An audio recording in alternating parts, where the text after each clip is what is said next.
செய்யவில்லை. அதனால தான் இன்று இருக்கிற பரிசுத்தம் நாள் இருப்பது கேள்விக்குறியாக மாறுகிறது. புரிகிறதா? அந்த ஐக்கியத்தையே உடைக்கணும். தாவீது சொல்ல, பாவிகள் என் சபையில் இருப்பதில்லை. சபைன்னா அவருடையது. பாவிகளை ரட்சிக்கிற தேவன் நம் தேவன்.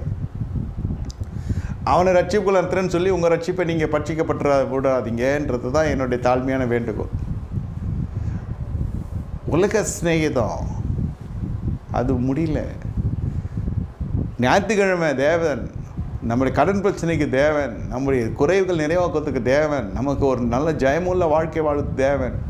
அதன் பிறகு அவர் யாரோ நான் யாரோ, பலப்படுத்தப்பட்ட பிறகு உங்களுடைய ஜீவிய காலங்கள் முழுவதும் எப்படி இருக்கிறது? தேவன் நம் பிரச்சனைக்கு மட்டும் தேவன் இல்லை, வாழ்நாள் முழுவதுக்கும் ஒரு தேவன். நமக்கு மட்டும் தேவன் இல்லை, நம்ம சந்ததிக்கும் தேவன்.